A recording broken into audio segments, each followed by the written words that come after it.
I want to call this meeting of the Urbana Plan Commission to order. We want to welcome all of our visitors and hope that you can also engage the process as we go along. We'll begin with the roll call.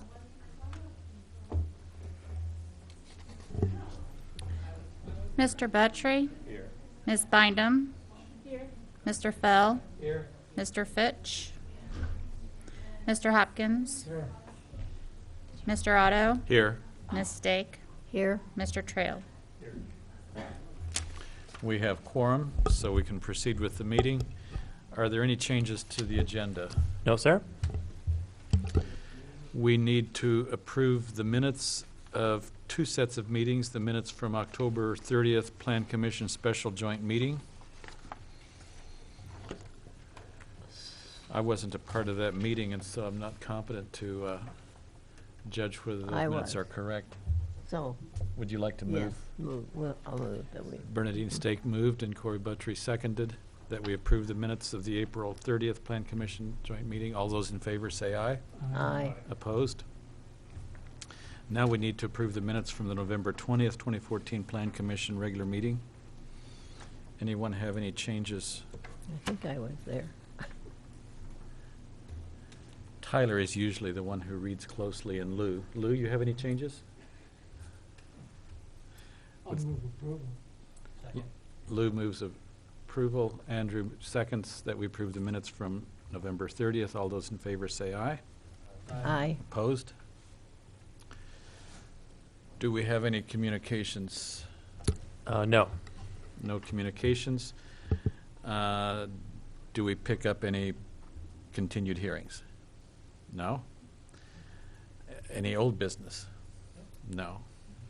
We're going to go right through this agenda tonight. Any new business? Nope. At this point, we invite audience participation. Any member of the audience can come and address the Plan Committee for up to 5 minutes, and we urge you to address it on some topic that we're competent to deal with.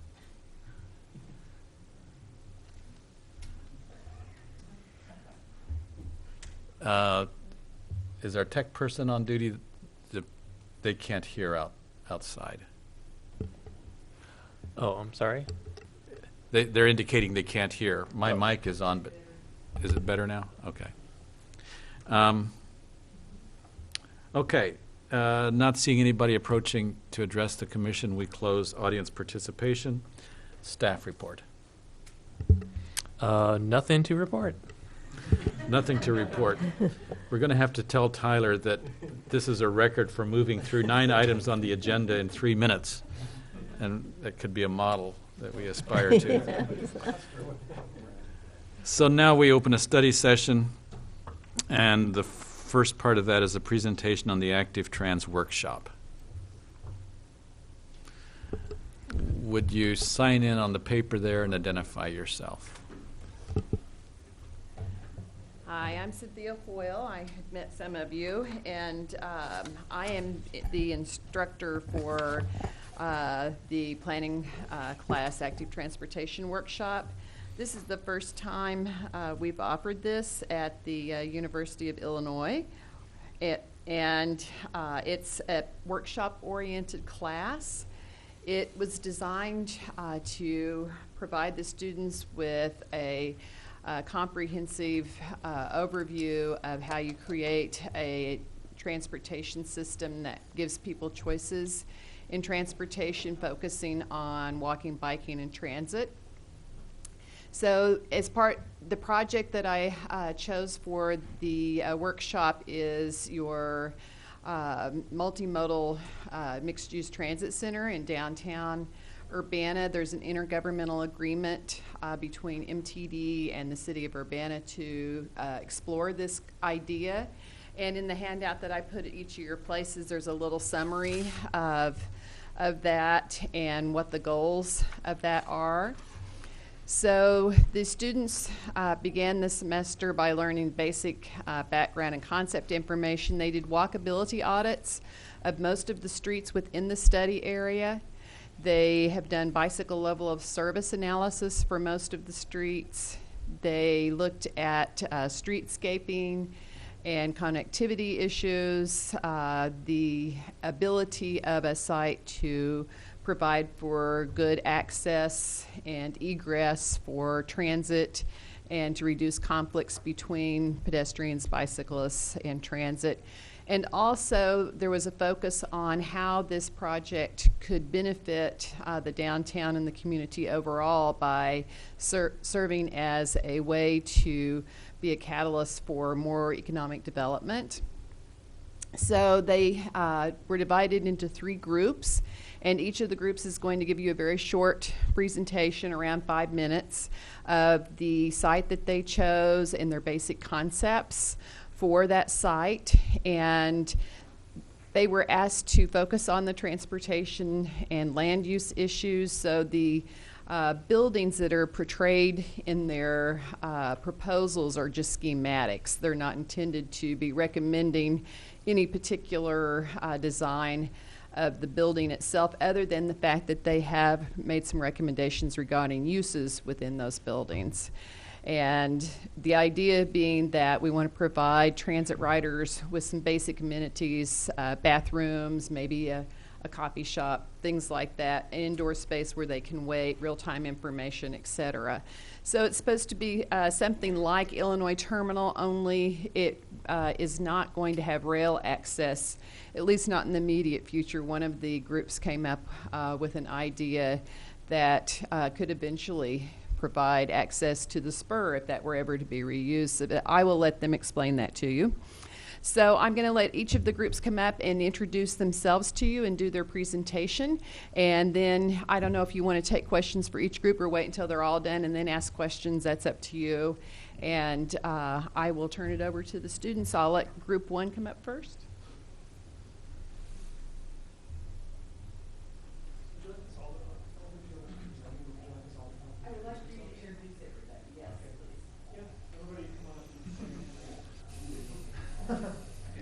Hi there. We're Hi.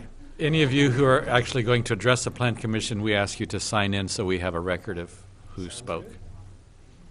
Those who are here as observers don't necessarily need to sign in. But So go ahead and introduce yourselves while they're signing in there. And if you'll give your name and if you're an undergraduate and graduate and what your degree is going to be. No, you don't need to sign in. just introduce yourself to us so that we know who.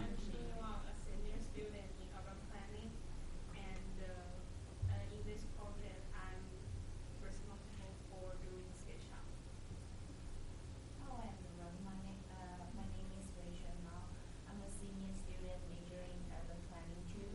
And in this project, I focused on the surrounding area of our transportation centers, the design.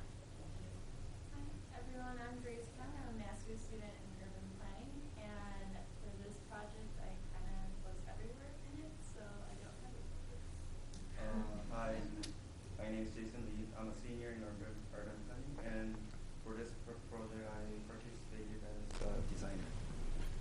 Hi, my name is Dan Malsum. I'm a senior in civil engineering, and my focus mostly on this project was on the transportation access of the proposed transit facility. I'm Nick Evans. I'm a senior in civil engineering and urban planning, and within this project I kind of was the same as Grace, just a little bit everywhere, and I'll be presenting tonight. Welcome to the Plan Commission. We look forward to your presentation. Thank you. Thanks.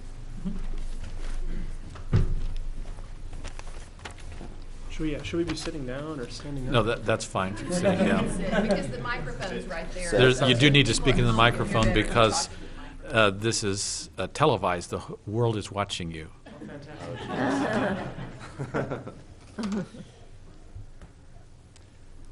Okay, so when we first started looking at this project, we needed to identify our site, and one of the main things we looked at with our site, it wasn't just the specific location of the site, just this isolated site. We wanted to see how it connected with the surrounding area.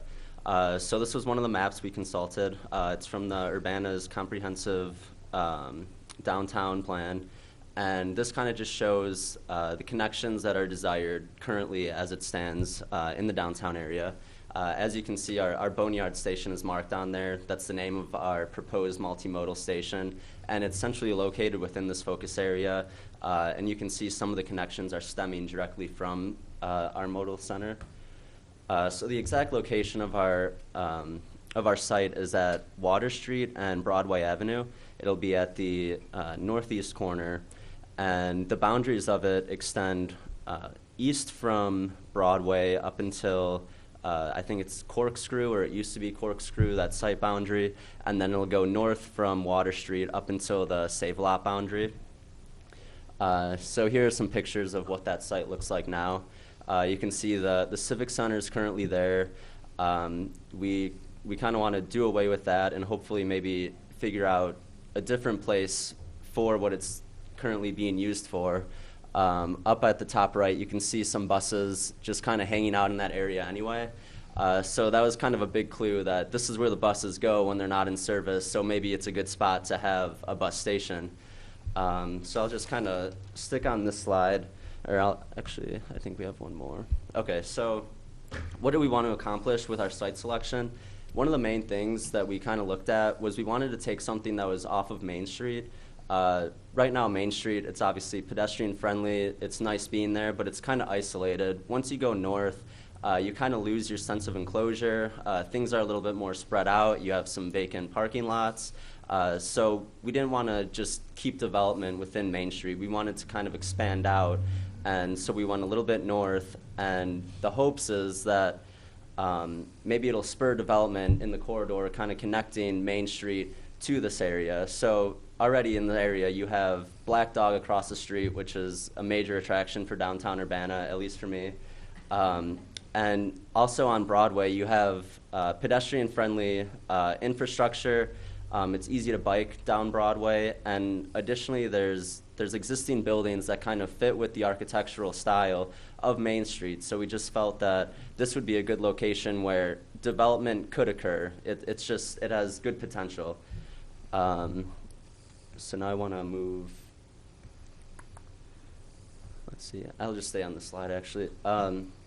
So economically, we wanted to kind of make this be a connection between campus, Champaign, and Urbana. But one of the main things is that we want to utilize what Urbana currently has, and something that's being underutilized that we felt is the area across Vine Street where Schnucks is.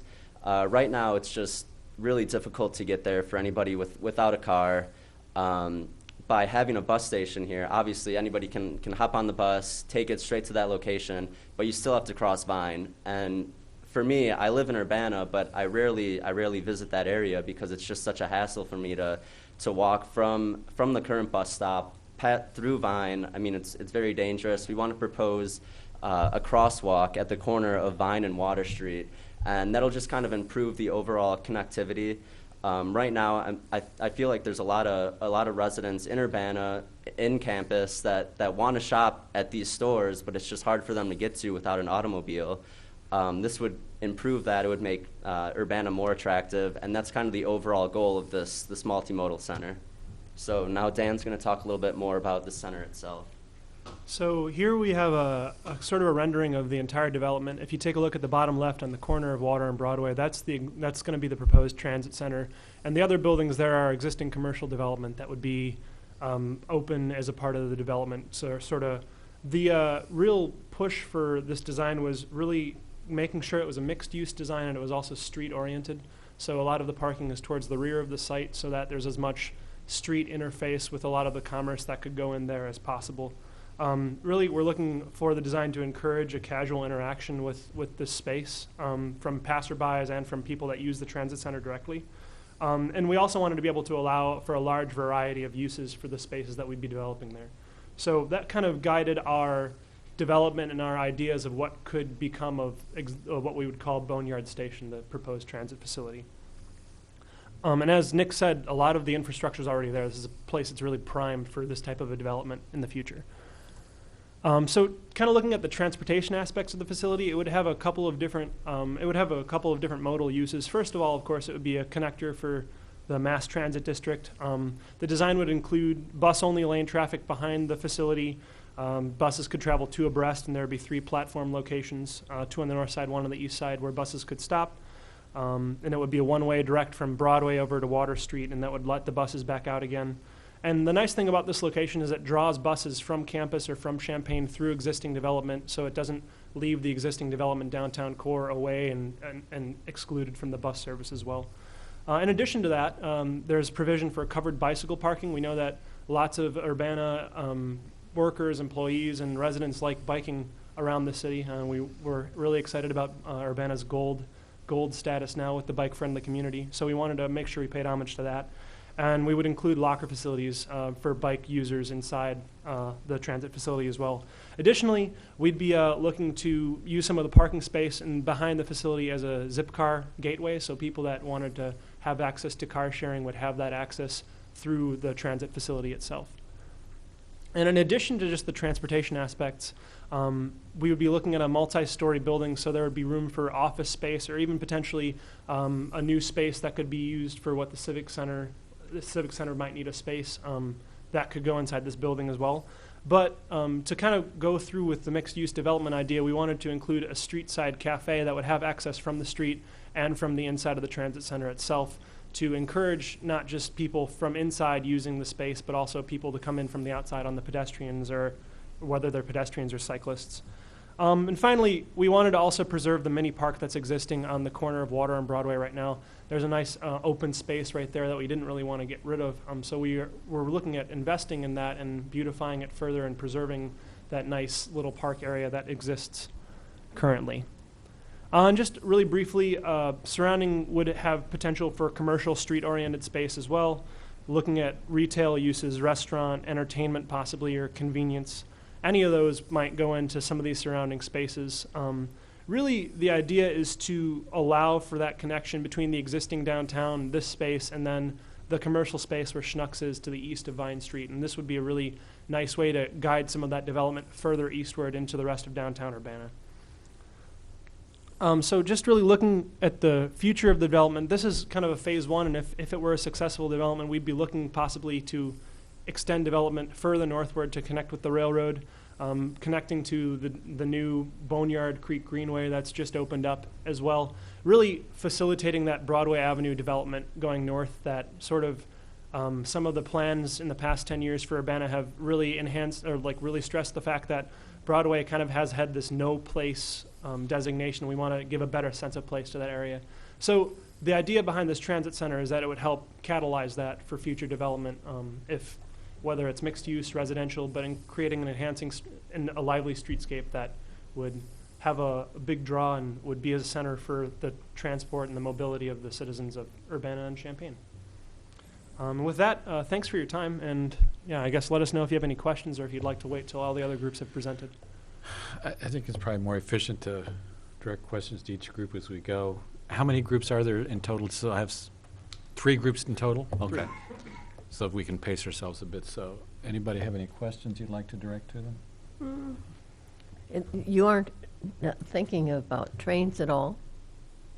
There was a brief mention that I know that there is some interest in what potentially could be done with that railroad site. But right now, obviously, the scope of development is for only really the corner of Water and Broadway.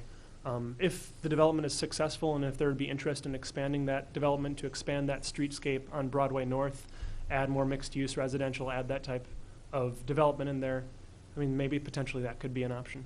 But right now we're really focused on the bus, the bike, and the zip car. Thank you. Thank you.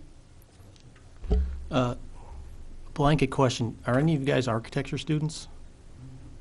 No. No? All right. don't Well, think I'm an so. architecture grad, so I'm used to looking at this and ripping them apart, and I won't do that to you. But my question is, where you place this is essentially you're fronting your building on what is really the back of the other buildings. Do you guys consider possibly reorienting this so that like your street side cafe is going to look at the dumpsters of County Plaza? And I don't think that's going to change. So do you consider taking the site and reorienting it some way so that the front of your building wasn't the back of everyone else's? yes, we would be open to that. We hadn't considered it. Yeah, that's a really good point, I guess. Yeah. Is it a part of your assignment to, in rough terms, cost out a budget for something like this and how that cost could be recovered, or is that beyond the parameters of? She's saying no. Luckily, we didn't have to come up with a budget. But I mean, I guess to answer your question, part of it is the whole idea of this bus station isn't just to have a bus station. We wanted to be able to spur economic development in the downtown area. There's a lot of potential right there in that area. It's just, there's still not a major draw for people to come there, and I just feel, or our group feels, that having this bus station there, it's going to create better connectivity with the entire area. It's not just going to be an isolated little area in Urbana anymore. People will know that they can get there if they need to. There's going to be obviously bus access. You have the bike parking right there. Dan mentioned Zipcar. There's going to be ways for people to get to this area, which we think will make it more attractive, and hopefully that in itself will recoup the cost through the economic development that this will spur.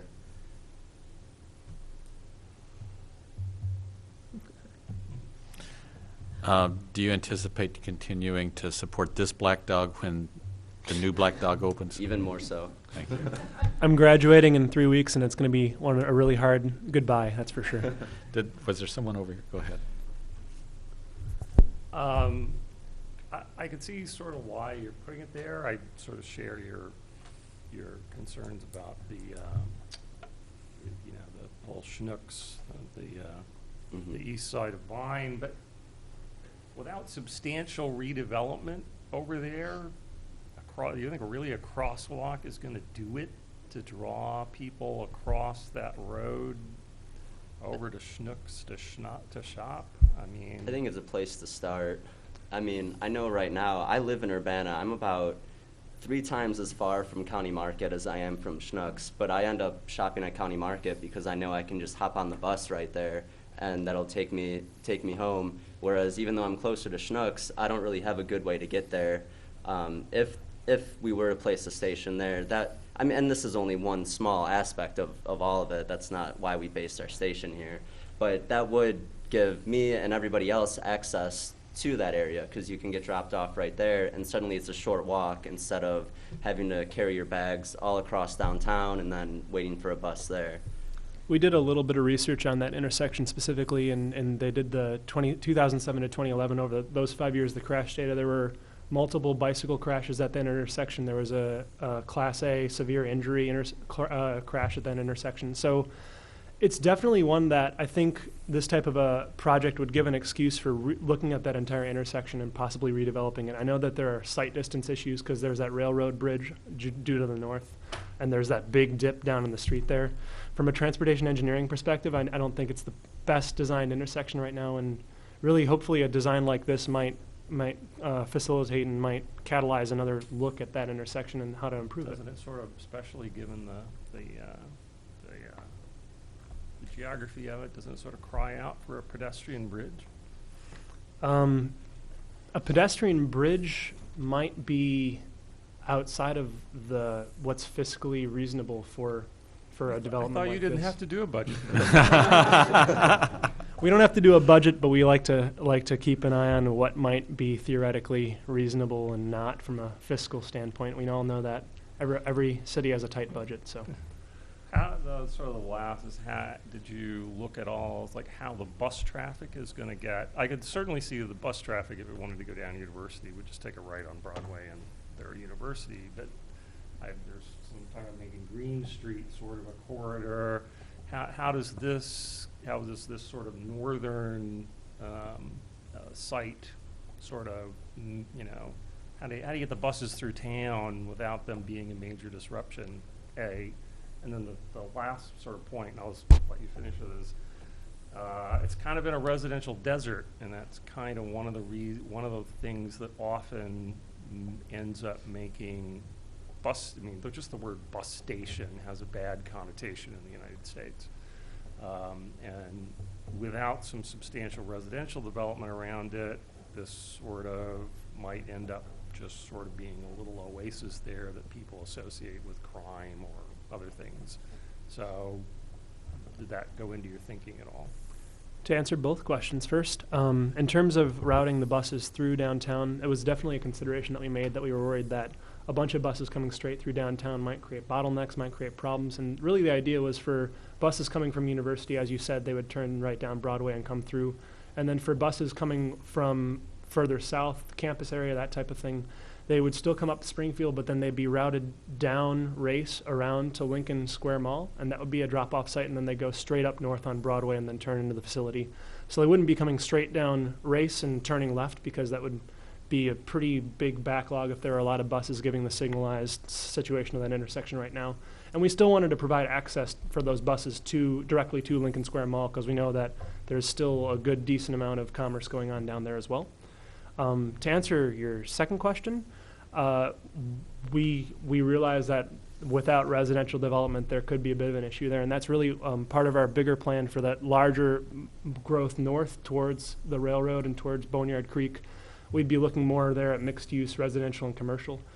So it would probably come after the fact of the bus station rather than before it, which might cause some problems, but that's definitely a really good point. But we have thought about it. We're just not sure if it's really something that we'd be able to do really in the first phase of the project. It might be something that would have to be saved for later phases.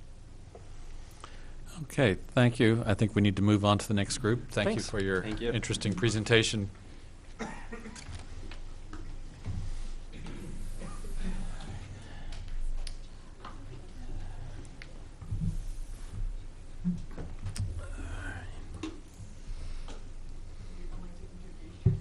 Sure. Yeah.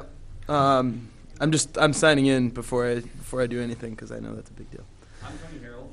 I'm a second-year master's student in urban planning. I'm Nicholas Bartholomew. I'm a junior in urban planning. I'm Yushin Ding. I'm a senior undergrad student in urban planning. And then our other two group members behind us, Yining Fan, who's also a senior in urban planning, and Jin Musu, also a senior in urban planning. We got to pull our presentation up here.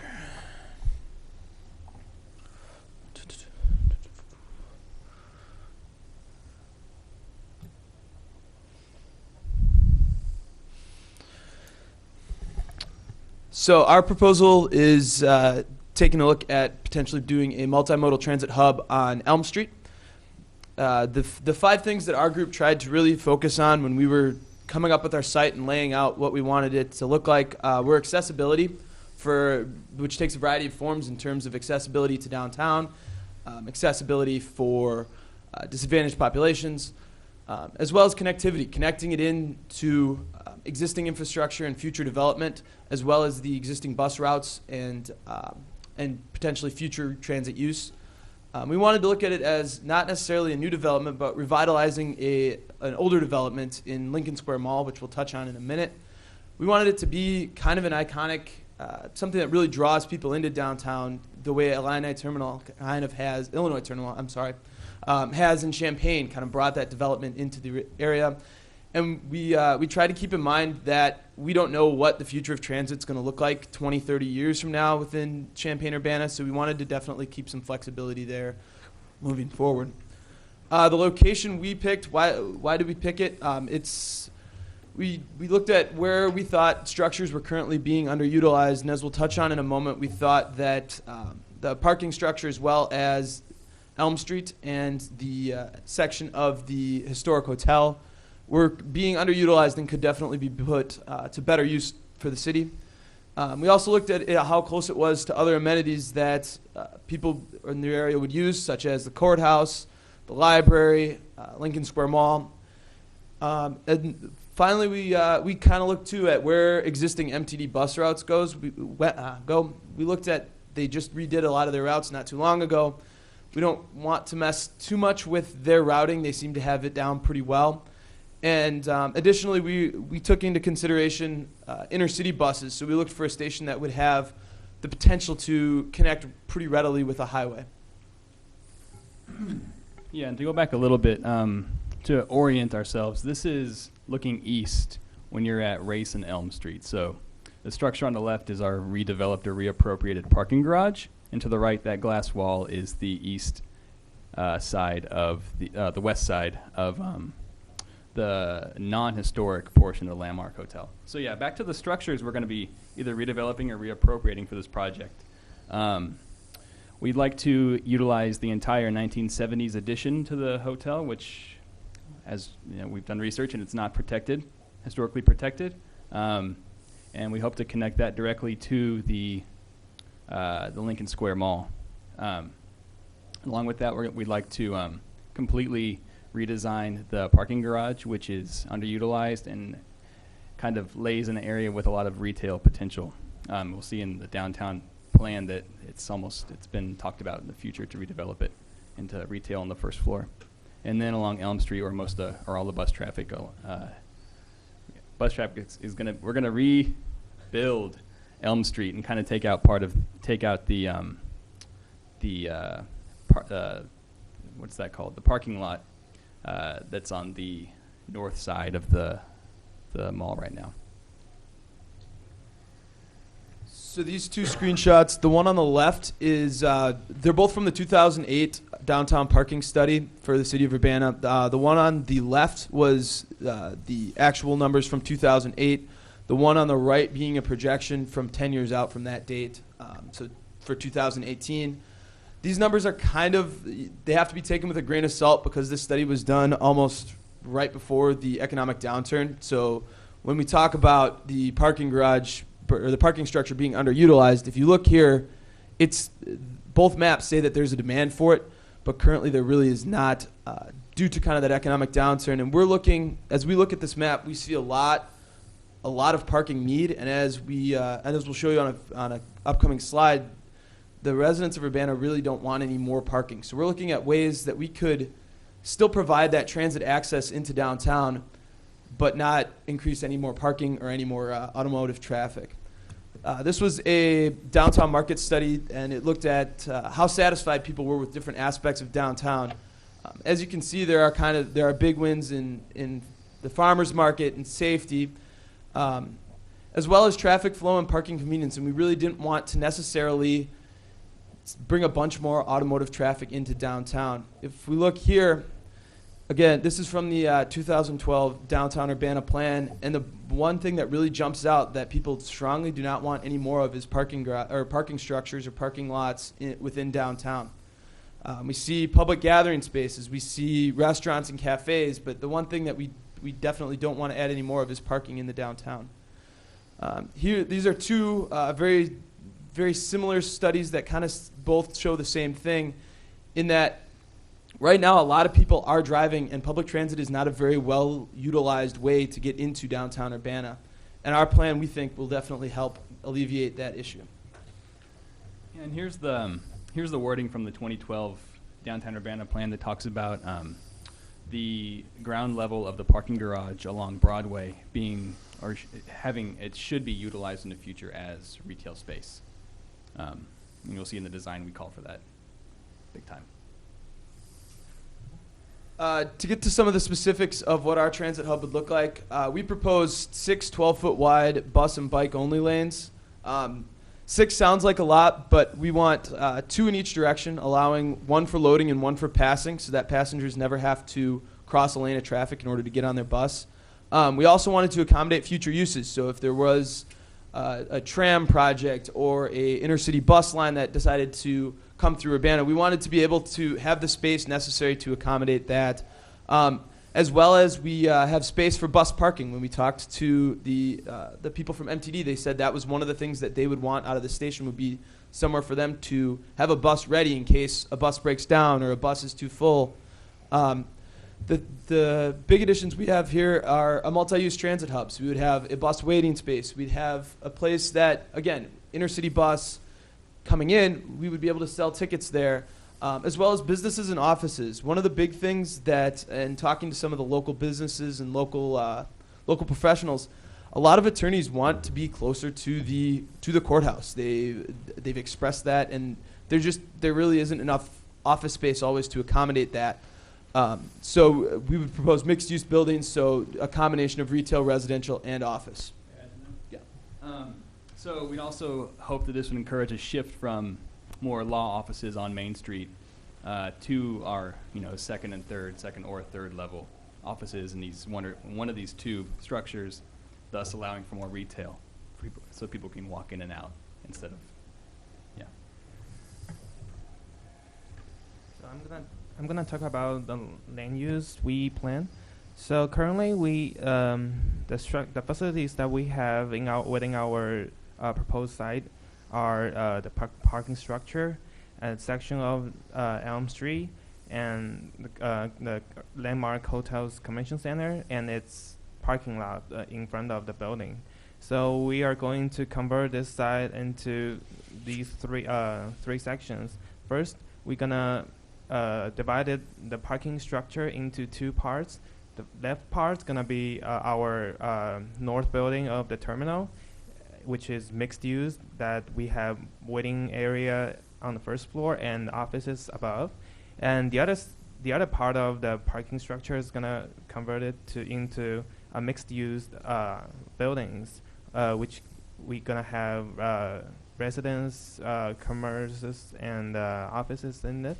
So also, the second section we're gonna have is that we're gonna convert the Elm Street into our main bus renting area, that we're gonna have a platform in the middle of the road and 6 lanes in total. And so that's the Elm Street. Sorry, you have one more. I bet probably this one, yeah. And yeah, like I described. And the third one is we're gonna convert the convention center into our main terminal building, that which is mixed use, that we have large space of waiting area on the first floor, and then above is gonna be food court and office area.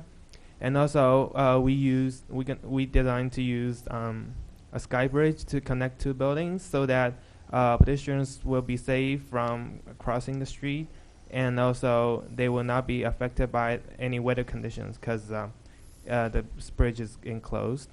So yeah, and this is the cross-section view of our projects, and the left image illustrates the cross-section of our Elm Street, and we can see that all the bus lanes are designed for 12 feet wide, and then the middle platform is going to be about 10 feet, and then also the north side of the platforms will be pretty wide, because it will contain a pair of staircases for pedestrians go downstairs.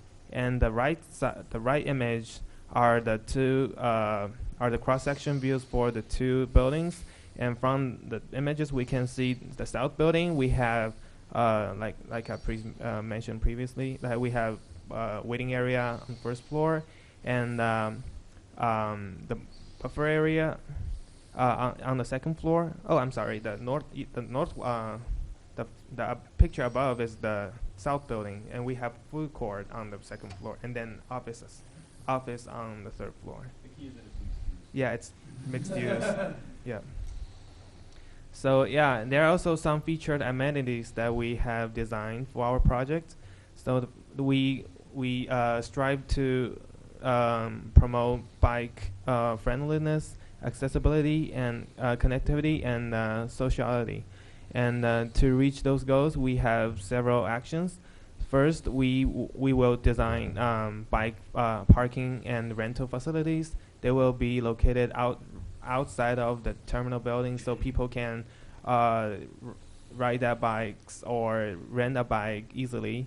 And also, we will have bike shares within our terminal site, so the continuity of the bike path planning within downtown Urbana will not be blocked, because bikes can ride freely in our terminal site. And second, accessibility. We have 3 projects. First, we design elevators within our structures, which will be very helpful for those accessible people to move conveniently. And second, ramps it's pretty common here, and then they will also be helpful for those who want to cross the streets. And third, it's gonna be the reserved parking spots. So, because currently we plan to move the parking space in front of the post office to where the current bus stop's located in the east side of the Broadway Street, so people who intend to drive to post office will have space to park their cars. And thirdly, we try to reach connectivity. We have like an enclosed sky bridge to connect to buildings in order to promote connectivity from the Crane Alley on the main street and to the Lincoln Square, which also includes a pair of escalator that connects our south terminal building and the Lincoln Square. And so, yeah, it will be very convenient for them to enter the Lincoln Square Mall.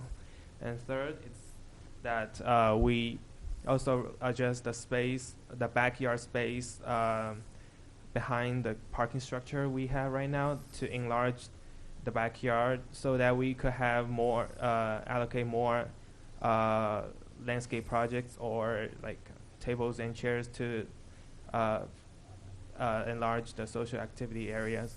And fourthly, we promote social activities on street so that we have, like I said, the backyard behind the current parking structure, which will have like benches, coffee shops, tables and chairs, so which will be a fun place there. And also on the north side of Elm Street, we will the width of the sidewalk will be 25 feet wide.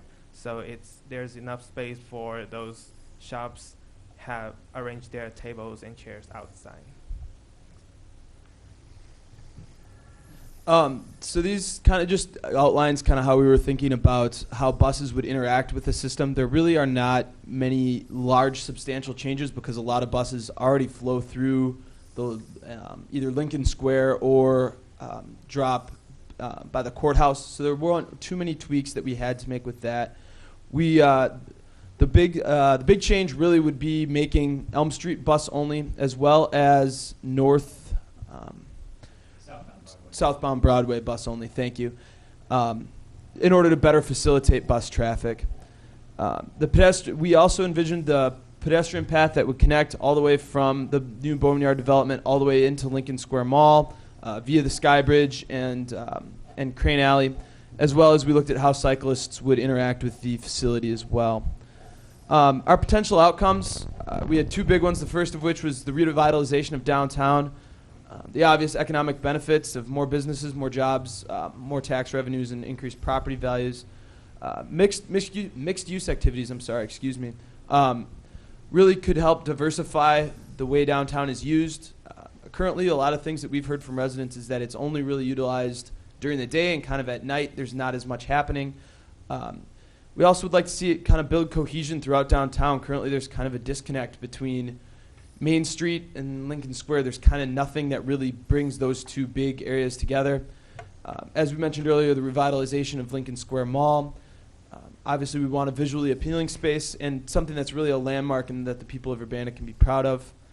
Our second big potential outcome was sustainable active transportation. By making it more accessible and increasing the bus access, you can really expand people's ability to move and interact with greater parts of the community. Reduction in carbon emissions and creating a walkable community. And finally, just better facilitating inner-city connections between Champaign and Urbana. Also, maybe outside also thinking outside of that community as well. And that concludes our presentation, and we'll open it up for questions. Okay, we'll just have time for one or two before we move on. Yeah. Anybody have a question or a comment? Can you go back to your slide of what people wanted more of downtown? Sure. This one? Is this the one you're asking? Yeah. Okay.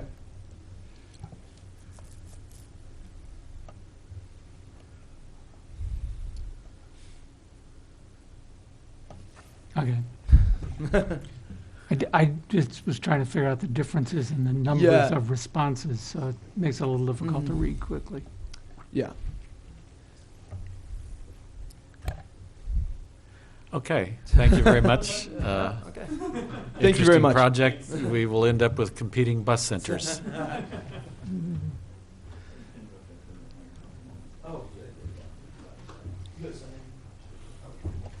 Come some more.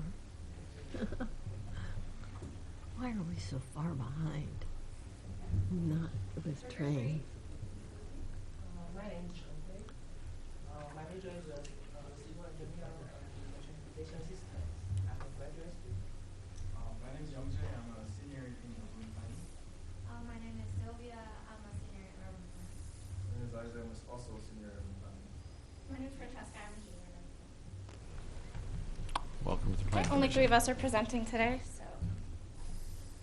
Oh, no.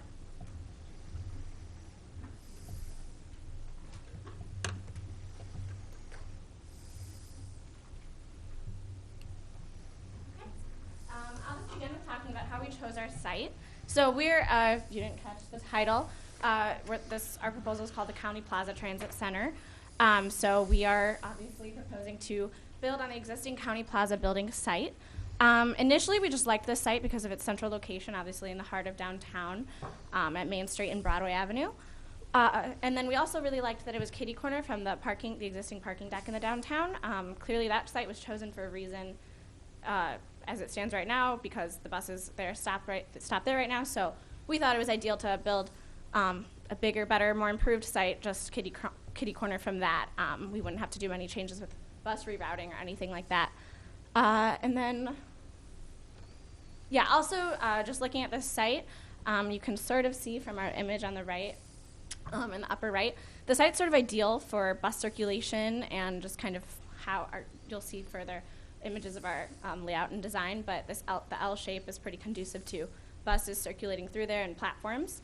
Yeah, and then we also just saw this site as a good opportunity to improve upon the existing parking deck and the transit options that are there. So our site is a multimodal transit facility as laid out in the intergovernmental agreement between the city and CUMTD.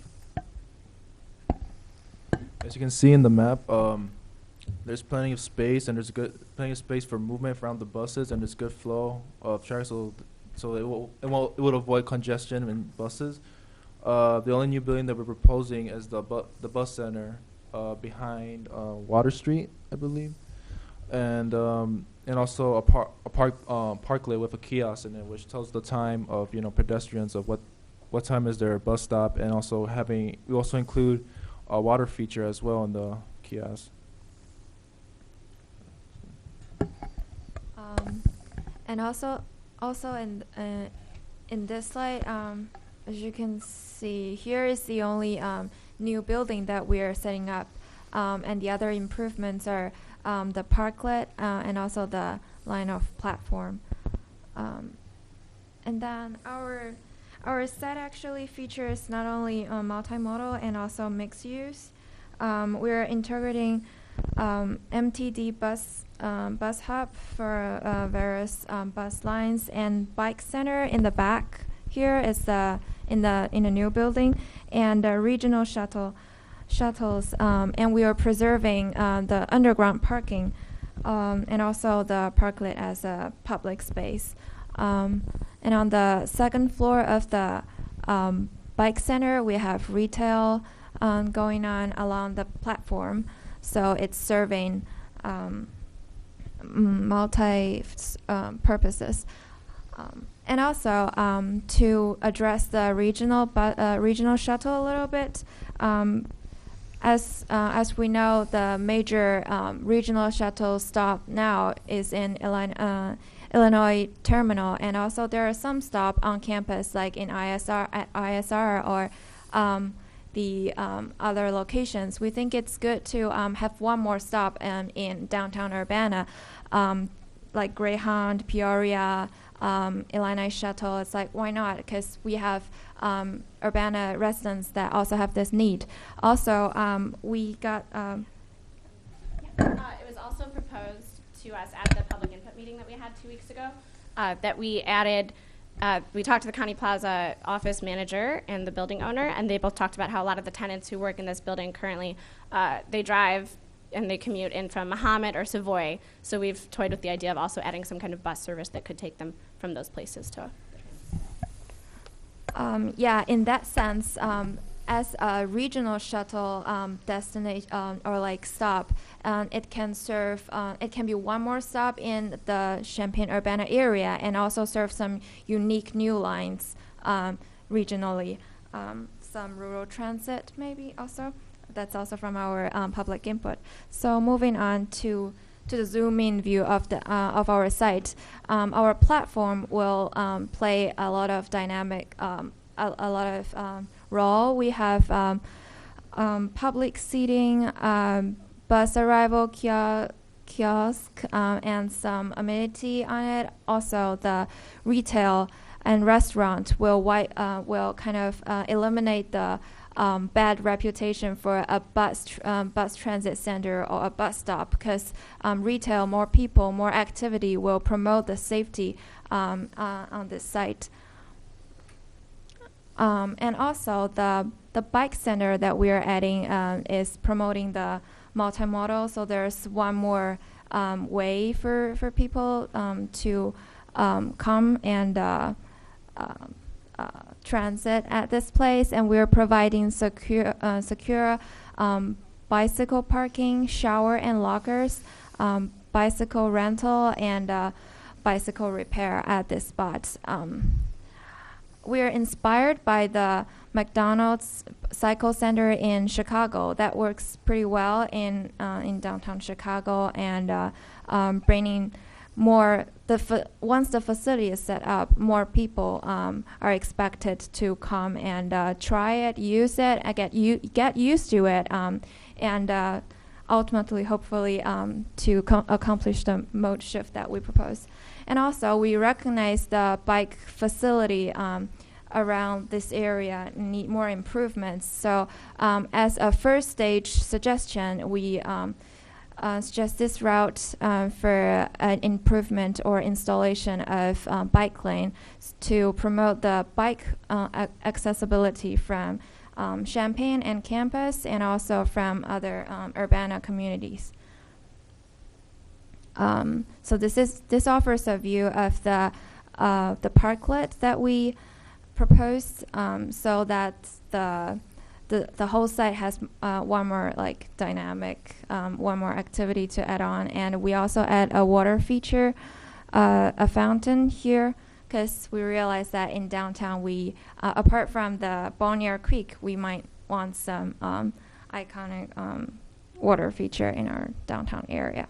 So before I go into the parking, I still want to introduce my favorite story of our site. So it's like you can take the bus from Champaign or downtown, or the regional bus from Mahomet or anywhere to here. Get off the bus, go to work, or go downstairs, take your bike, or staffs working in the building can come downstairs and have lunch on this stripe. And also, when you're biking here, you can store your bike securely here and take the bus and go.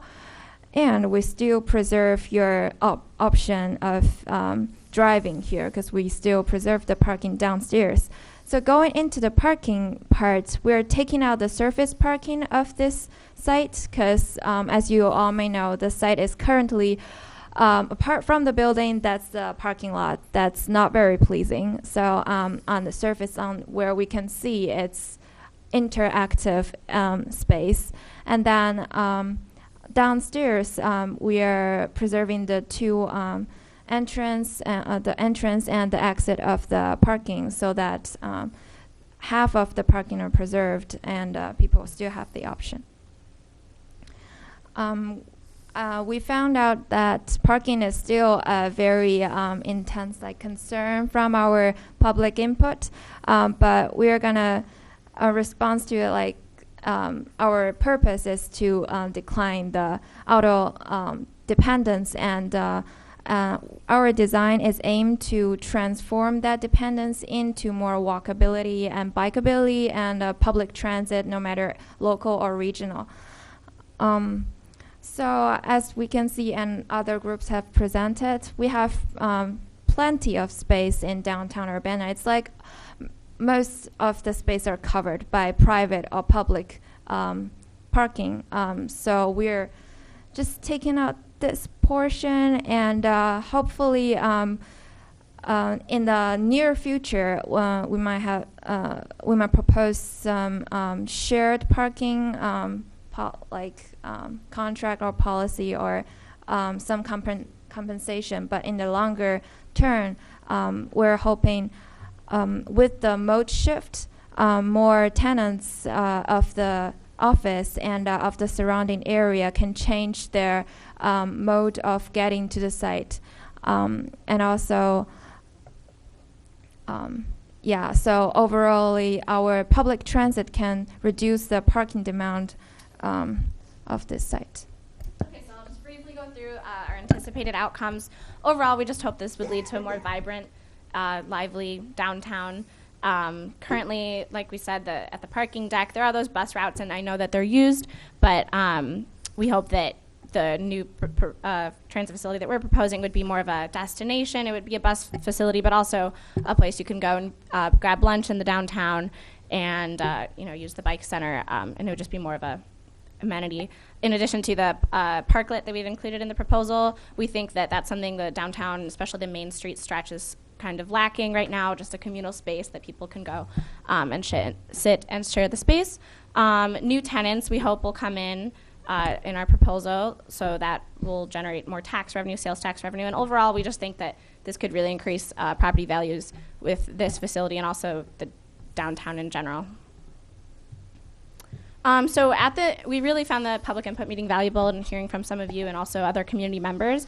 Their concerns that we've sort of tried to address were mostly the loss of surface parking spaces, which Sylvia talked about. We hope that we could reach some kind of agreement with the government or with other private lot owners or something like that to do shared parking. Security, the county plaza building owner was concerned with the public opening the building to the public, so we suggested that just the ground floor would be the only space we'd have this retail space, and also if there was still office space on the ground floor, that could be securely separated via some kind of doorway and a code that you had to use. The bike versus bus conflict we sort of touched on with the map of the bike path that would go around this area.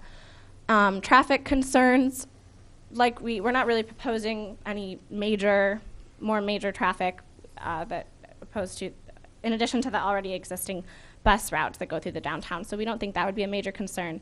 And then also someone mentioned to us the proximity to the correctional center and also the civic center. So we don't really know how this development will affect those places, but we just realized that if this was to come to pass, those would be two neighbors that we'd have to keep in mind in the plans and have conversations with them about this. So our plan can be is envisioned as a plan that is feasible in maybe 3 or 5 time frame. So if that works, it is expected to spur or catalyze some regional scale effect, so that the economic vibrancy can be brought up, and the proximity to these two centers can be addressed as a second phase of the development. So, do you have anything to add? Do you have any questions or comments to add? Your proposal, as opposed to the other ones, it appears that your buses can only go single file through your site. Is that good or bad, and why?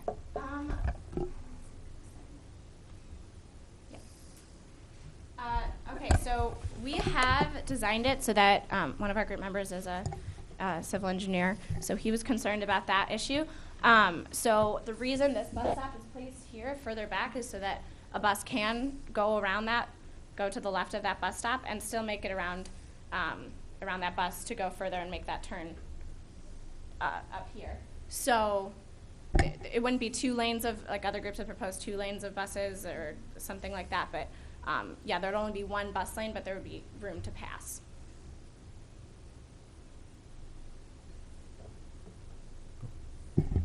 And the building that's already there will be used the same as it's being used now? Most of it will. We're preserving the offices upstairs, all the offices space, and for the ground floor, we are only proposing to use the stripe that is close to our platform as a waiting room or office for regional bus, ticket office for regional bus, or some retail spaces. The building's currently only at 84% occupancy, so that kind of leaves enough space, we think, to add the retail space that we're hoping to see and still keep all the offices there. Okay. Other questions? Did anyone look at whether that current parking deck is actually constructed to take this kind of load? You could have theoretically several buses parked on it simultaneously. Yeah, we haven't looked at that, but like we've said multiple times now, we talked to the building owner and manager, and what we kind of decided is, yeah, there might need to be structural reinforcements made on that deck to accommodate these buses, but compared to the total cost of this project, it's really not an expensive proposal. Since we're keeping this building here, the only thing we'd be constructing is that bike center in the back. So anything that would need to go into reinforcing that deck would be possibly manageable, since we're not proposing many other costs.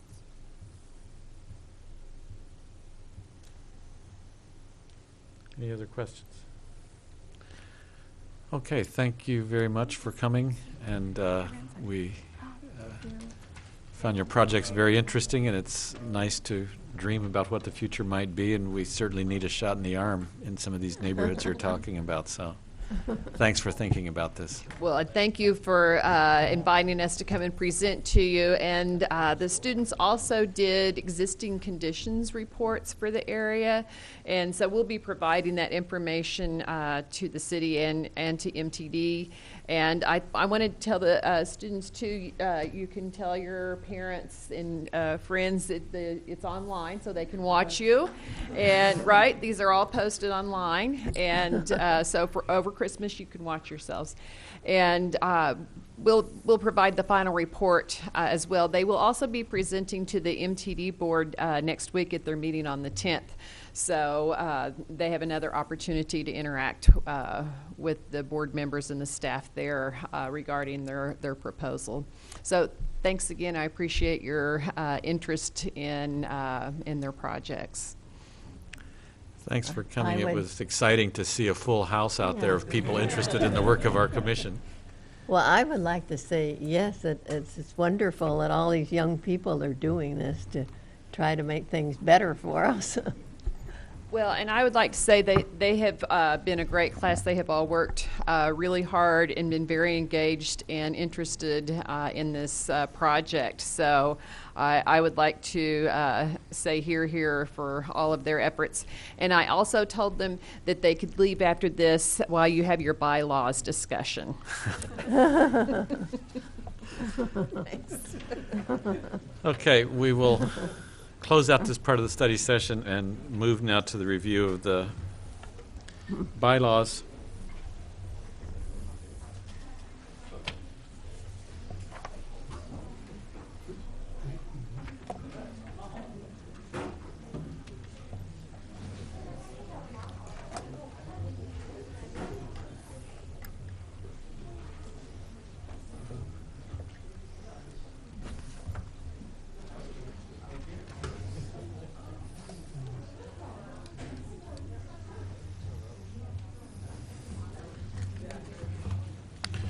While he's getting set up, Jeff, can you clarify that in a study session we can discuss, make recommendations on, but no action is taken on this tonight, and it will come up at a future meeting for adoption?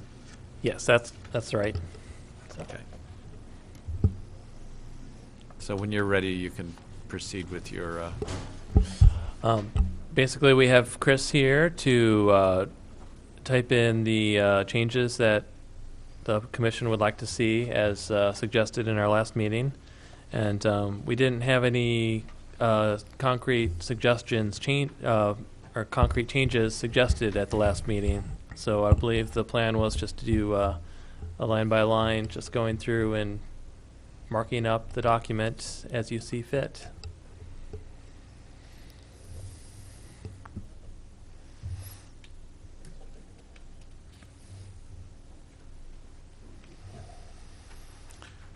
So, under Article 3, Section 2, I see, assuming some language like that is in compliance now, we're already out of compliance because I wasn't elected to be substitute chair. I was requested.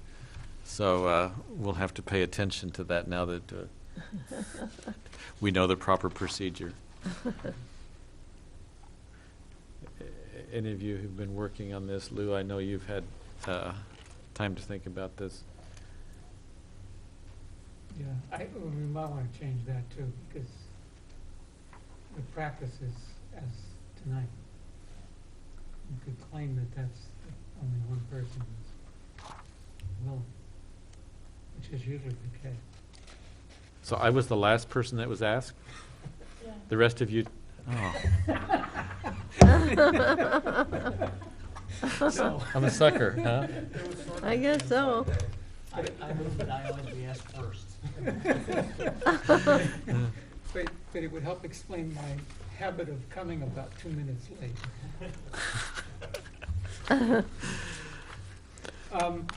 Okay, so things I have already marked up. Let's see, since this was a PDF, I couldn't actually do track changes, so I gotta figure out where I am. 5.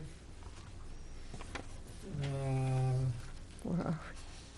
5, which is the bottom of page 4. We got to insert the of, or in the case of limited time.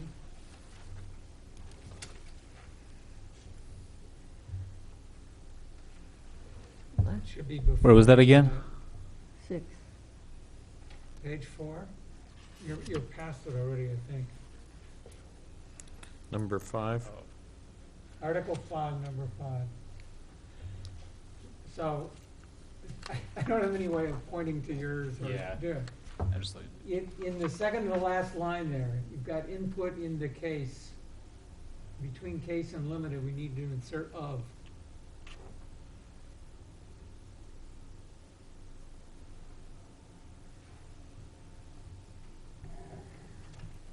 Okay, and then going to Article 6, my suggestion is that the first sentence there, the Plan Commission shall, should be numbered 1, and the Plan Commission shall use the following order of procedure. And I don't know whether we have defined somewhere a distinction between public input and public hearing, which does not get distinguished here.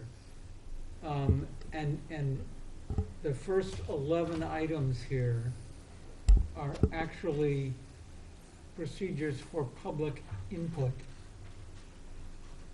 If our deliberations and decision are actually part of the public hearing, which the bylaws later say they are, though that's not clear to me, then this should be order of procedure for public input, not for public hearings.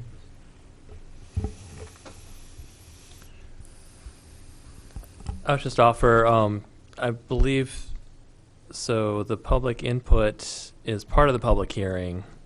The hearing consists of the input and then deliberation. And then, All considered part of the public hearing. yes. Okay, so these are procedures for the public input portion of the public hearing.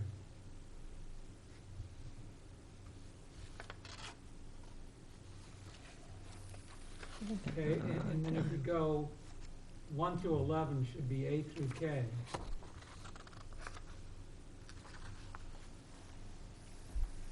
So that the petitioner may present a summary of his or her position is the last step in the public input portion of the public hearing. So that should go 1, A through K, and then where 12 would be, I would put, that would be number 2. that would be number 2, and I would make that principles for public hearing procedures. Okay. Can you add that numbering? You could have yelled at me. It would have been So- acceptable. So the first sentence, put a number 1 in front of that. And then 1 So it through would be 11 1 become period lettered? A, the chairperson shall declare, and then Okay. 2 would be, where it says staff presents, that would be B. That would substitute all the way down. And Then and number those are 2 uppercase. Right. Those are uppercase.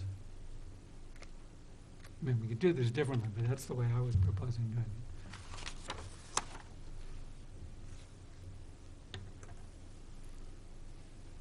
it. Yeah. We don't have to worry about the indentation. Okay.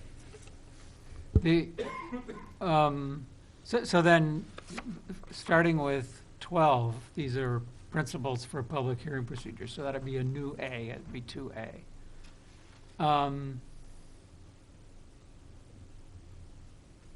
And I think the new 2A refers only to the public input portion of the public hearing. At least that's been our practice, but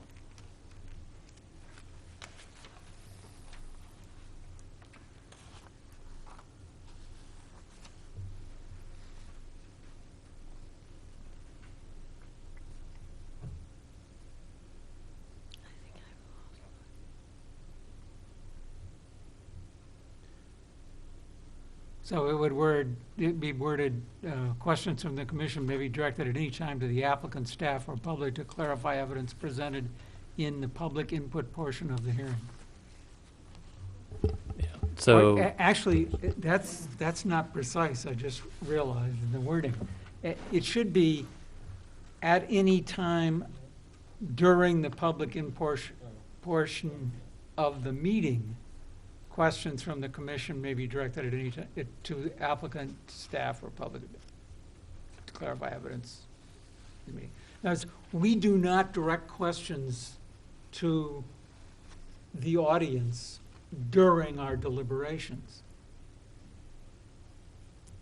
And the way this is worded now, it would suggest that we do. And I don't think we want to. What was the wording for the beginning of that sentence? Can you One more. help him with the language? He's trying to redo that. Okay, so during the public input portion of the hearing, I would actually change the voice of the thing. Commissioners may direct questions to the applicant, staff, or public to clarify evidence presented.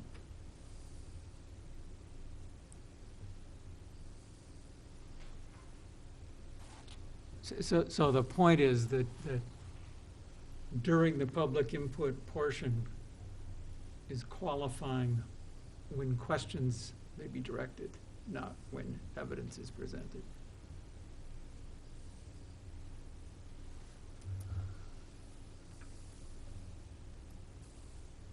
That should be commissioners, not commission. Yeah.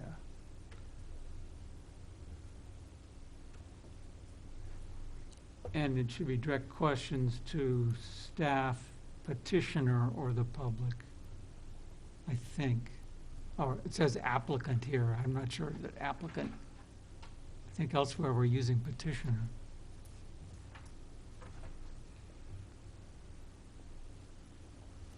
So I think that describes our current practice.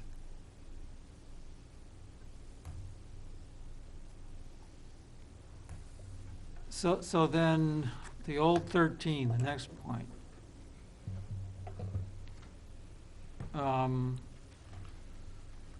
I suggest that we keep the first sentence, "The commission shall not be bound by strict rules of evidence." But I suggest that we delete the second sentence. Well, it's implied, and by including it, including it suggests that we actually keep track of evidence and decide what evidence we're going to accept and what evidence we're going to use and what evidence we're not. And we don't do that. I mean, if we were operating in full court strict evidence procedures, the chair might say that certain evidence could not be used by a jury, but that's not what we're doing. Would that be like 2B or It would, number 3? it would be 2B, yeah, right. So the numbers here would get replaced by caps. So I don't. Yeah, I think I understand what you're saying now. We don't specifically act to exclude. Sometimes we have people who address us with information that's totally extraneous, and we don't formally exclude that. We just ignore it when we have our deliberations and vote. And we don't need to talk about that. We just practically speaking. Right. Exclusion is usually used to avoid a jury hearing evidence that they shouldn't hear. Or Right. shouldn't be a part of, but that's not really the situation that we're in. Right. So I agree with that deletion. Does anybody, Fine. do you agree with Fine, deleting what's in fine. blue? Yeah, Okay. whatever. Yeah. Simpler is better. So then 15, which would be whatever, D, I guess.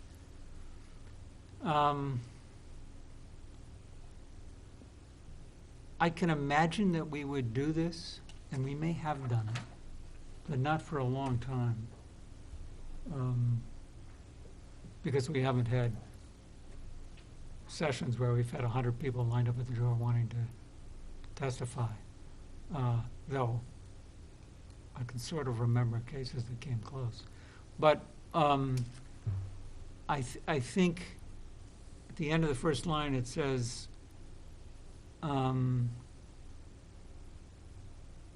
opponents wishing to ask questions. I think it should also include make statements. That is, if we're going to have to manage a case like this, my guess is that most of the persons in opposition are going to want to make statements, not ask questions. And this would appear to be focused specifically on the possibility of asking questions. Shouldn't, if we have that for that statement strictly for opponents, shouldn't we have it for proponents of the petition also? I would agree as well. There's some things in here that set up opponents and petitioners in very court-like fashion. Well, it seems to me that one's saying is, say we have 100 people here and we Yeah. want cards, only the people that object can talk to us, not the people that are in favor. Well, can't it's talk not to even us. the people who object, it's the people who object and want to ask a question rather than make a statement, Right. which is almost certainly not the 100 people. It's one of 100 maybe. Be, the chairperson may require advance registration of persons wishing to comment? Wishing to address or wishing to,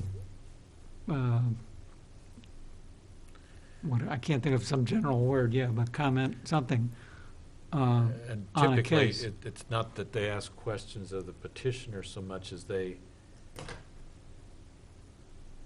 make a comment, but usually we don't have that interaction immediately where someone sits there and asks the question, and then we turn to the petitioner. Right, well, and The that's, petitioner gets the right later on to address, make a summary response to everything that's been said, but, yeah, and that so we that really comes would up want- later. We have to fix that in these yeah, bylaws so too. what we're really saying is, if we have too many people show up, we can require advance registration to control the numbers. Isn't this all just, this whole section just aimed at what rules can we apply to maintain an orderly process if we get a lot of people? Right. I mean, could we be more general and just say, a chairperson could propose, and by majority vote, we can institute rules to maintain orderly, progression of citizens who want to speak. It kind of, goes back to our, time limit things. It's all about, rules that we want to put in place to make sure that people get a chance to speak, but that it doesn't take, 2 weeks to get a hearing over. There are actually no time limits during the hearing. The time limits only apply to the audience input. That may be a problem. Right.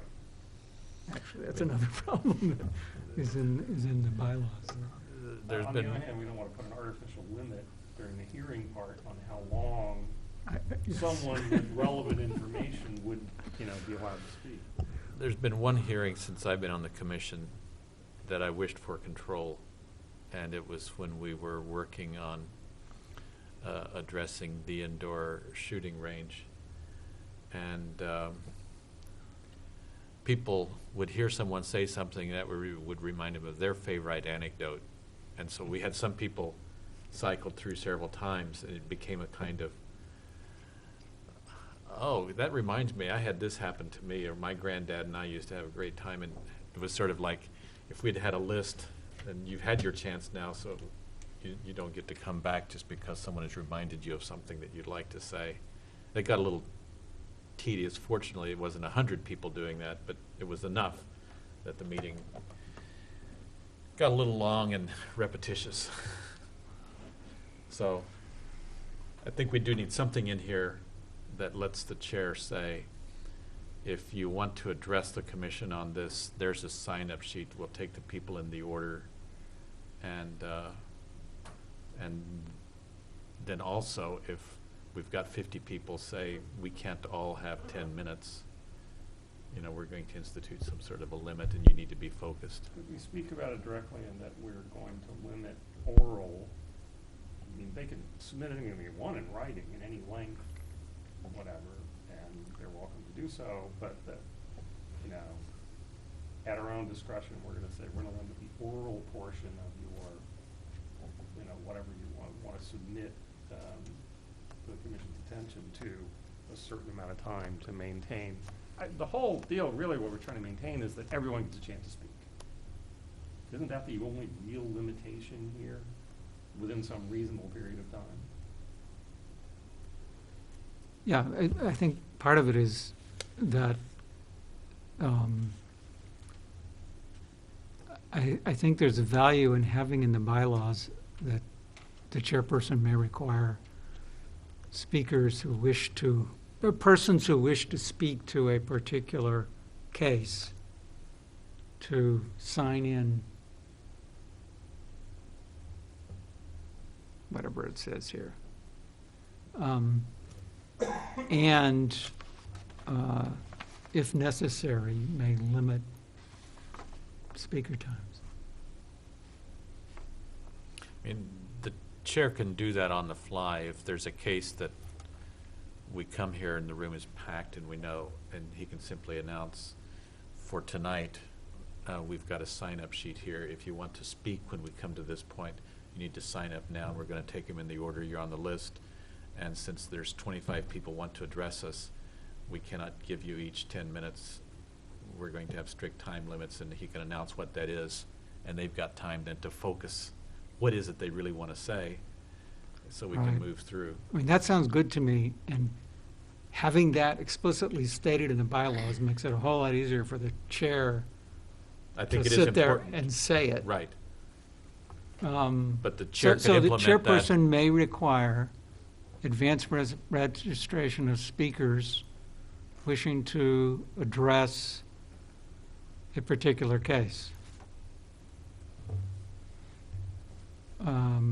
The chair may also set time limits per speaker if necessary. And then, so that would replace the first long sentence, those two sentences, or you could fiddle the words. But I would then leave the advance registration maybe by means of speaker cards to be submitted prior to or at the public hearing. I mean, actually, you could get rid of that in a way, because I don't know what speaker cards are. I think I've been to city council once where you had to fill out a card if you were going to speak, and the chair had them here and would call you out. But I don't think it has to be a card, but it can be a way of if you announce when you open the meeting that if you want to address case number da-da-da-da-da, go here and sign up, and then that will be it. That I might add, speaker cards could be useful if someone just wishes to register their protest or their support of a case without speaking. It could- Sometimes Oh, they have on okay. them, you know, they just want to have it be read into the record, I'm opposed to the case or whatever. Okay, I mean, again, I didn't know that could be what it meant, but that's fine. What So was the we wording could you were leave that last sentence there. What was the verbiage you were concerned for the first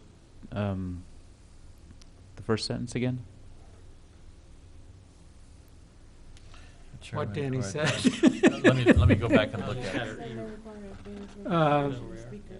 But it's not of opponents. Yeah, The registration chairperson of may persons wishing require to address a particular case. the particular case. Yeah, persons wishing to address a particular case.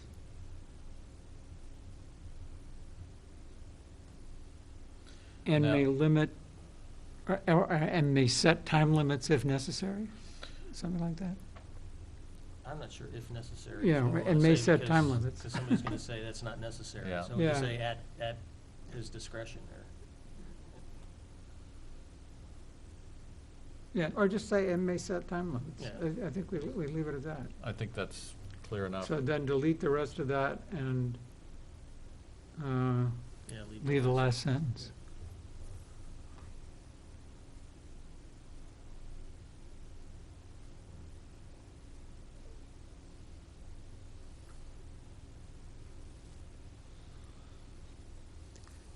So then the next thing I've got is at 18, I mean, the current 18, which is now 2 point some capital letter. I think this numbering system here, Lou, let's go back up.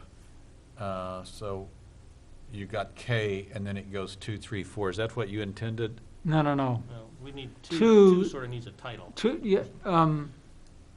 I gave it one, Well, but let's see. It almost needs, during the input portion of the public hearing. Yeah, semicolon. 2 should be principles for public hearing procedures. It's the best I could come up with, because it needs a title. And then that becomes. during becomes A. And then the rest of the numbers are capital letters. There I we think go. to the end, but we'll see when we get there. So then 18, which is going to be, whatever letter ends up there. The way I interpret this is the chairperson shall close the public hearing only after the plan commission has taken action on the case. Is that 2G? The public input portion of the hearing may be reopened at the same meeting prior to the commission's action on the request. So the second sentence has to be about the public input portion of the hearing.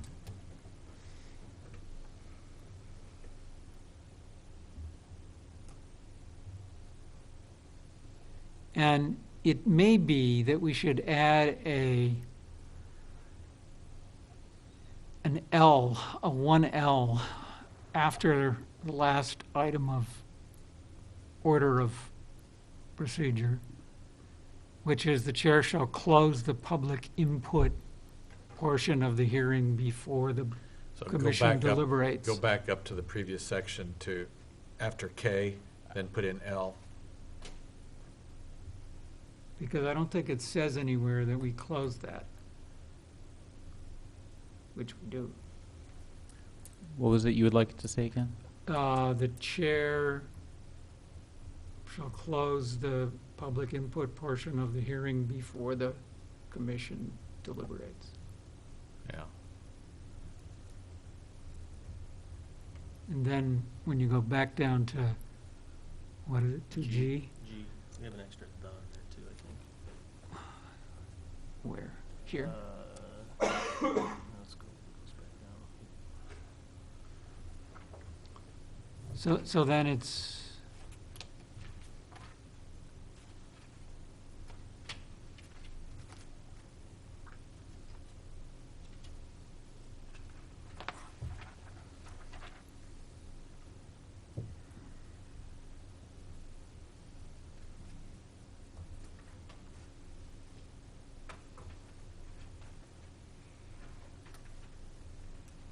you can clean up formatting later. Yeah. So get down to Format. 2G.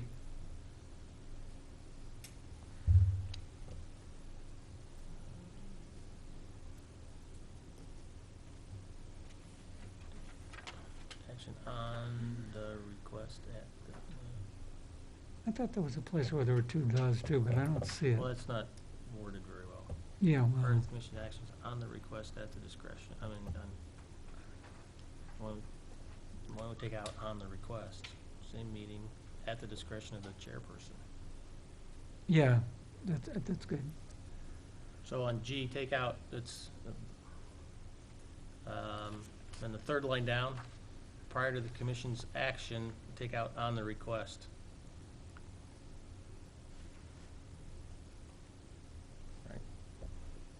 Yeah, that makes sense. Let's me. look at F here. The meaning of F isn't clear to me. The meaning of, F, 2F, the petitioners and opponents shall present all the evidence they possess concerning the request at the initial phase of the public hearing. Initial phase means the public input phase, right?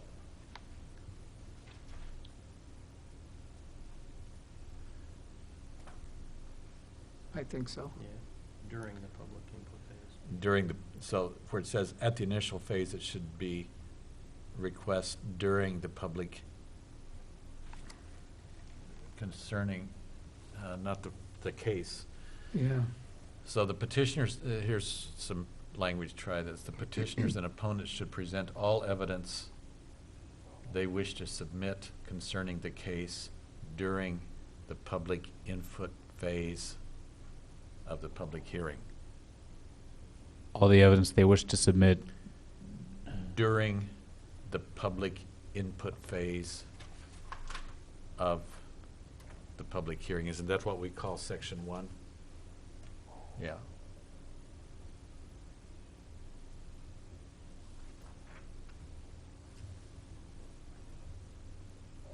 Now, I don't know what that last sentence means. Written material from the petitioner will be accepted by the secretary till the close of the public hearing. Does that mean if someone comes in after we've closed the public input phase with written material, it gets circulated to us and we somehow are supposed to absorb that before deliberations? I don't think so. So it seems like we want to say, if you come in after we've closed the public input with fresh ideas, that's Well, I closed. think what it means is that if somebody comes up with, they want to speak on the case and they have a map or a graphic or something they want us to see, they can give it to us. So that ought to go up in the instructions for the public input Yeah. portion. Yeah, I So- think it says that somewhere else, that input can be provided that way. So the idea there, we need to check and see whether we've got it in the appropriate place above and delete it from this section, because it would imply, the way it's written there, that they can come in.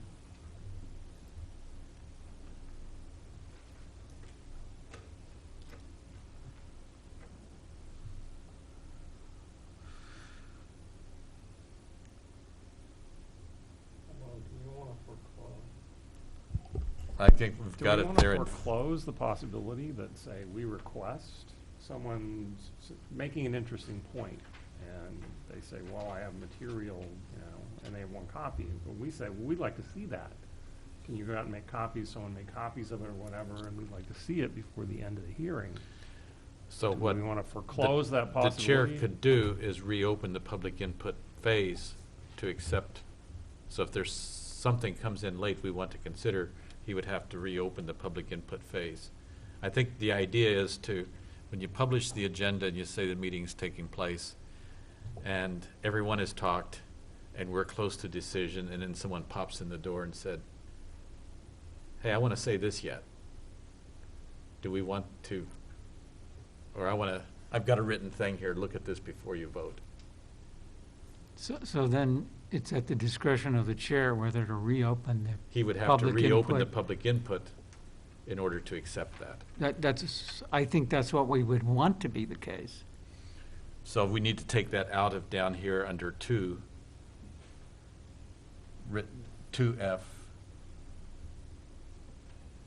Written material from the petitioner opponents will be accepted until the close of the public hearing. The hearing is not closed until we have voted. So that means anyone could come in just prior to the vote. Well, So you're saying you want this to say until the close of the public input phase. once the I public- think So it it should belongs say- up in the, Yes. it belongs up in the public input phase. And not it down should say here. until the close of the public input, because we don't want people coming in Right. afterwards. Written material, This is directions for the deliberation phase. well, no, this is principles for the whole hearing, because some of it applies both places. But it still shouldn't be in that paragraph. It should be earlier.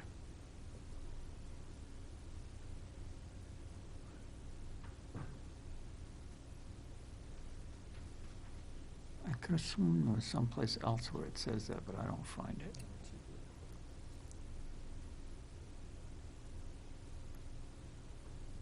Okay, with the addition that it says there until the close of the public input part of the hearing, where it's placed, I'm not going to quibble.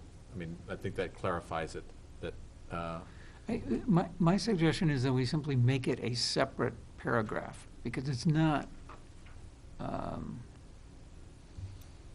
I don't know. it is sort of part of the written, all of the Huh? evidence, I think. Yeah, okay, it could stay there. But it should be I the think public it- input. It's addressed my concern by adding public input. Yeah. So anything else? But it should Um, be reopened. So, but if someone were to come in at the last minute before we were to vote on something, and we did want to see it for some reason, it could be reopened by the chairperson or by majority vote. I think what we already have covers that. Yeah. I don't think we have to put that back in. Okay, 7.3.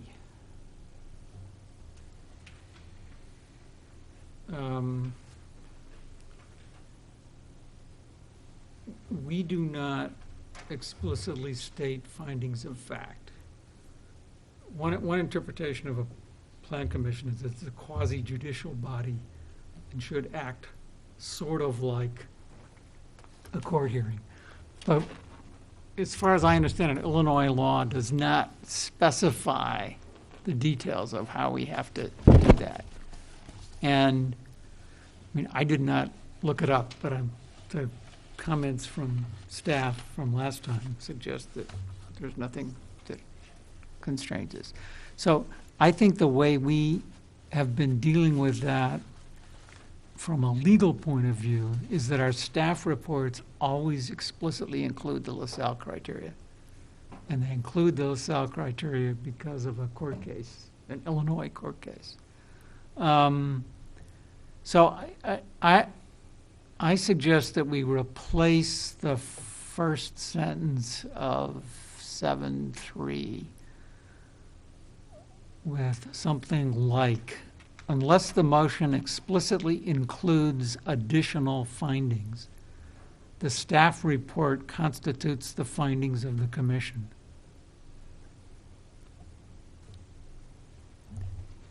And that would be, I think, consistent with our practice.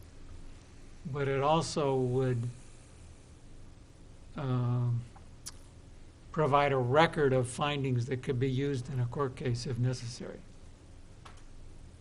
And it would sort of remind us that if we're making a decision on new evidence offered in the hearing or by disagreement with our staff report, that we should be saying so in the motion, which in most cases we have. We may not have stated findings of fact, but we've made clear what differences from the staff recommendation we're making. So for that sentence you had, unless the motion explicitly includes additional findings, The staff report constitutes the findings of the commission.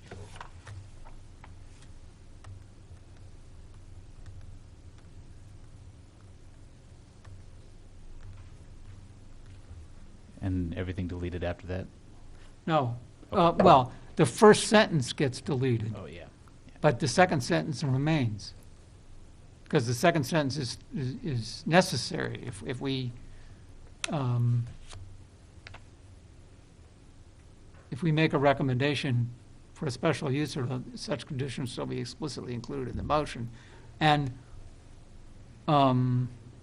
when we make a motion to send a case forward, we do it on the basis of recommended options from staff. So in a special use case, we either accept their conditions for the special use, or we modify them or state additional conditions. So I think the second sentence is okay.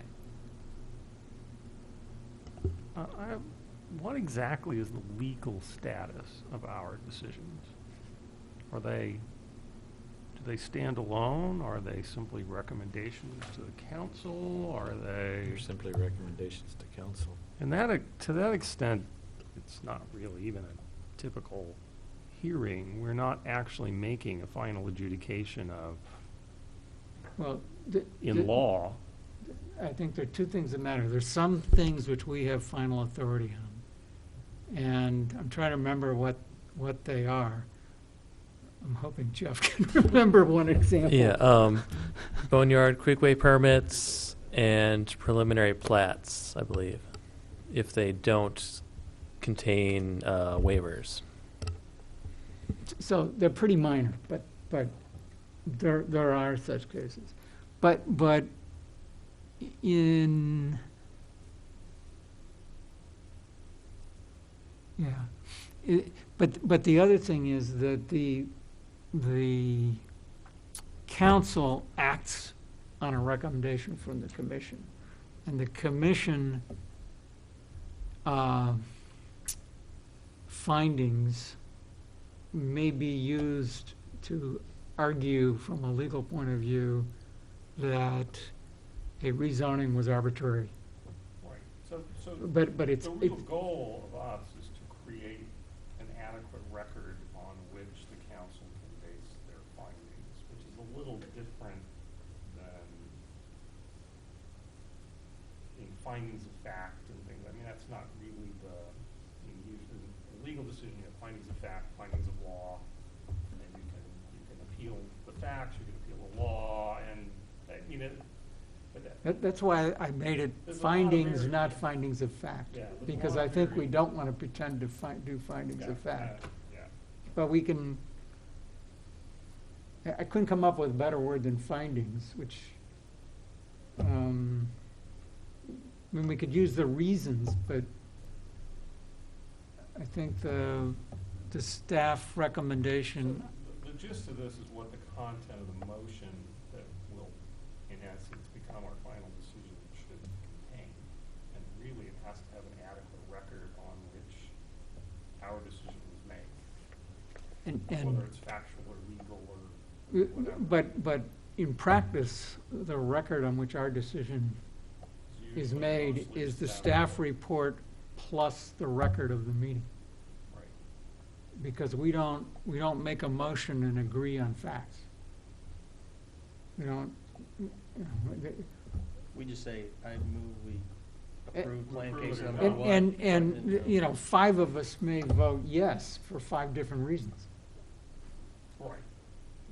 That is, there's no reasoning or finding of fact in the motion that we have to agree to in order to agree to the motion. Right. So basically, it seems like to me, this could literally say that, except in the situation where we're altering something about the staff recommendation, that's in essence what we're voting on. And that the staff recommendation constitutes the record on which our decision is made. Yeah, and that's what I'm trying to say in this. You want to modify the words, but they may not say that, but that's what I intend to be saying. So we agree. I don't have better ones. Yeah, okay. Okay, let's move along. I think that's all I've got at the moment. There's, the word cross-examination remains here early on, which leaves me a little uneasy, but we have now defined the mechanism of cross-examination as being through the chair somewhere. Yeah, in what is now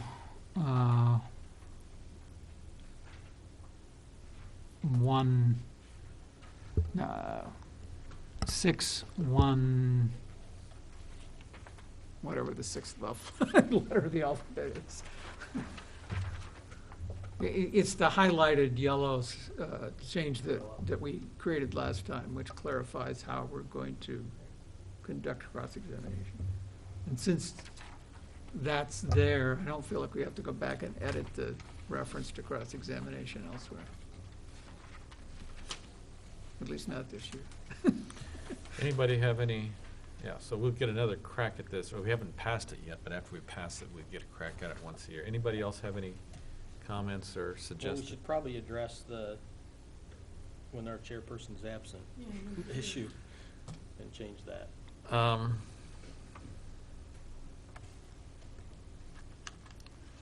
If the chairperson is absent, the chair or city staff may select an acting chair. We just say, when the chairperson's absent, an acting chair will be selected. Do we have to say how? That'd be good, I like that. Or you could just say Good use of the shall passive select. voice. Shall It eliminates agency. Exactly what we need. I don't think we want to use the word elect, but I mean, Selected. practic- Will so- be selected. The From- commission shall select an acting chair. Well, the commission doesn't always select it. Well, So- That's why it will be Will be selected. selected, It's so we just don't our- have to say who Our does it. method might not be confused with an election.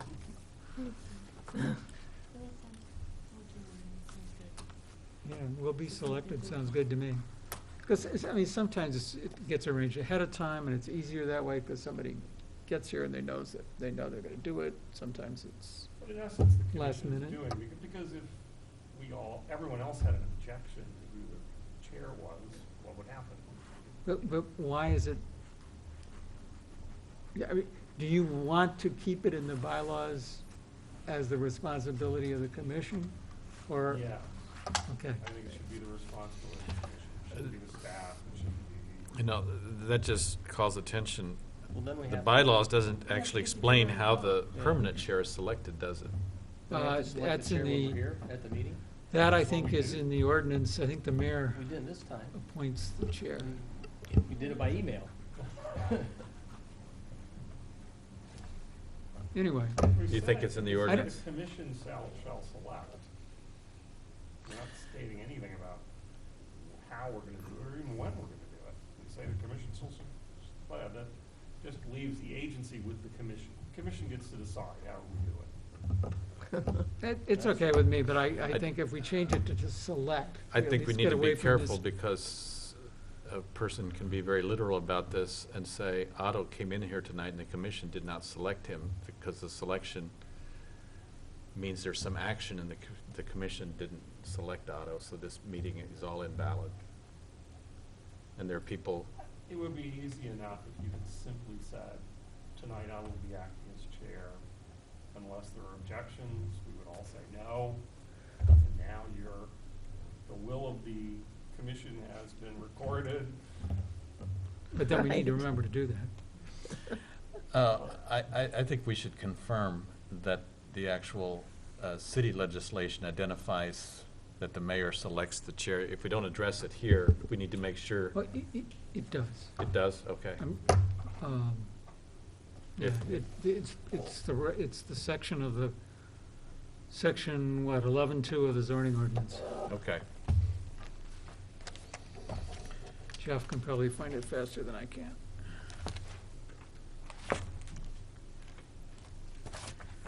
You know this stuff